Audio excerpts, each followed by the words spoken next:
Alright, so welcome back to week number 4 of the Winter Short Track Series in Charlotte, North Carolina. So last week I hurt my tailbone, so I ended up racing, but I didn't post the video because I got like second to last and wasn't really feeling it. But we're back this week. I'm feeling a little bit better, ready to race. So we got the same course as last week. Start finish line, go into the trail, come out onto the gravel road section. It takes you back to the start finish line on the road. And so I'm in the expert category, hour-long race, but let's get right into it. 15 seconds, guys.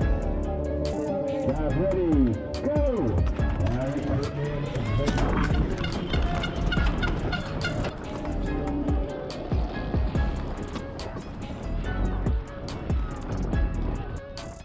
Alright, so I got a really good start this week, was on the front row for the first time, and I managed to get right on Philip's wheel, so I'm just sitting in second place. I'll just sit behind him in the trail. So this week I'm actually riding a different bike than I have been. I'm riding a 2019 Scott World Cup instead of a 2020 Scott World Cup. We weighed it, it's a little bit lighter, and it also has smaller tires, so it's better for the road sections, a little bit less resistance. Also, the weather has been super good for these winter short track races. All 4 weeks it's been like 50 to 60 degrees and pretty much sunny. The trail has sometimes been a little muddy, but it's been really good conditions compared to years past. Usually the winter short track is just rain, mud, snow, and cold. It's been really unusual this year, but it's made it a lot more fun to watch other races and stick around, so it's been good. So I'm still sitting behind Philip now in the trail section. We got some back-to-back berms right here. You can see Philip's pushing the pace a little bit, making me have to work to stick on his wheel. At this point, I think we have a little gap on the rest of the pack. So like usual, I'm already out of breath by this point. Probably 180 heart rate already. Philip's using his BMX skills down this hill. He's got the Stance Podiums rims. That's how he gets all his podiums. And so now, we gotta start climbing out. All the downhill is done for. Get right on his wheel.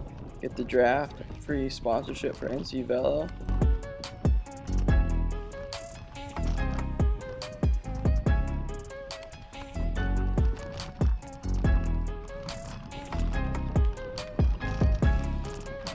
Yeah, so we do have a gap on the rest of the field. We're doing pretty fast through the trail section. Oh, you see that whip by Philip? He's whipping it out already. Uh-oh, it takes a look back and he almost goes right off the trail. Here we go, A-line. Oh, look at that. Nice little tire rear end jump. Extra style points. Alright, so here we're out of the A-line. And we're onto the gravel road section, and I'm trying to get right on Philip's wheel. I always let little gaps form coming up the A-line, which is really annoying because then you have to make a big effort to get back on the wheel. So here we go, end of the first lap. First lap was 3:55.8 for me, which is probably my personal best. He takes a look back, takes a look over his shoulder, and now he's gunning it. Full speed. No, he's not, but he sees that we have a gap on the rest of the field. And so we're keeping the pace high, coming through the trees. Flying through these berms, full speed. They took the carpet off that berm, and these berms, they took the carpet off them. I guess people were crashing or they're getting slippery, I don't know. But I used to like the, oh, look at that air time from Philip. Downhill, oh, he's pedaling down the downhill. No recovery sections at all when you're behind Philip, I guess. Gotta pedal on the uphill and pedal on the downhill. Uh-oh. He almost takes a tree to the shoulder there.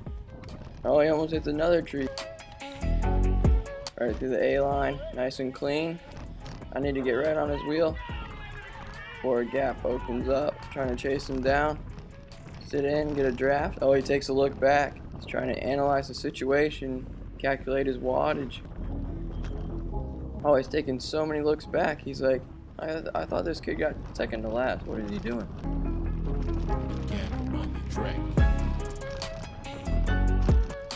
A-line again. Here we go. Make it pretty good. I got to sprint to get on his wheel.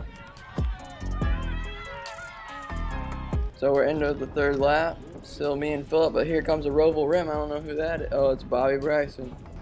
And so he comes around us. He takes the lead. And I decide to box out Philip so I can be in the woods in second.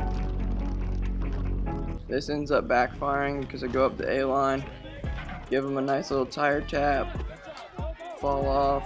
Me and Philip are going elbow to elbow. I fall into the tree, and this is basically what ruined my race. My heart rate spikes. I had to make a huge sprint trying to catch them. Luckily they didn't surge and like take off, but here comes the end of the 4th lap and I'm all by myself. I'm trying to slowly track them down. I knew that if I kept the gap a little bit small that I could catch them in the woods. So I ended up catching them in the woods right here, but it's right in time for us to go back up the A-line and have to go super fast on the road. So I didn't really get that much recovery, and then Philip decides to attack at the top of this gravel hill section, and he gets a gap on us, and I'm just trying to keep Bobby in sight so I can catch him in the woods section. So I end up catching Bobby Bryson in the trail again, but it's not until the hill section, so I had to go hard in the easy part of the trail, and now I'm having to go hard on the hard part of the trail. And then what do? I tire tap him again, and this time it's even worse. I mess up so bad, and the gap forms, and I have nothing left in the tank to catch him. So I end up in no man's land. I was right on Bobby Bryson's wheel, and I could have sat on him and paced with him for the rest of the race, and I could have secured a podium, but I wasn't able to catch him, and so I end up all by myself. And the rest of the riders are all together in a pack, with the pack led by Bear Team Development elite rider Liam Bartman on Free Fly Endurance Coaching, flying through the course, and he's tracking me down. I eventually see that the pack has almost caught me right here on the left, and so I decide to get a little bit of recovery and slow down and let them catch me so I can hop on their wheel and try to race for 3rd place.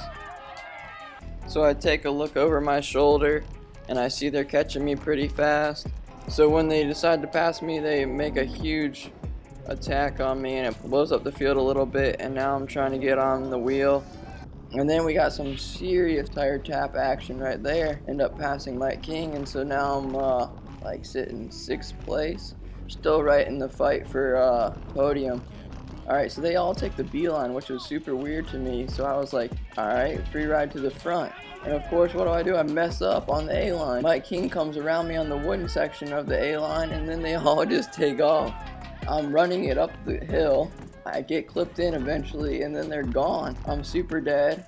I was trying to rest and sit on their wheel and not have to be sprinting after them, so they're already going into the woods and I'm way behind. So at this point, the rest of the race, I'm all in no man's land. I have no one to pace off of. I'm dead tired, my legs are burning.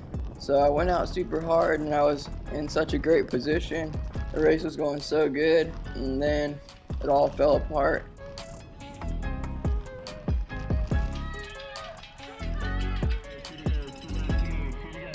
At this point, I'm just trying to keep it smooth, keep it fast, but my lap time slowed down so much, and everyone in the pack kept a steady pace for the rest of the race, so I had no chance of catching anyone.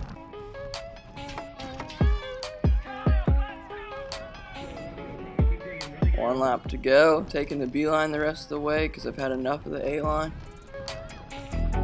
Alright, so that's it for this week. I got 7th place. It was really disappointing. I was so close to getting a podium and missed it. And this week was double points week, so that really messed up my series. It was still a fun race, and I hope you guys enjoyed, and I'll see you guys next week. Thanks for watching.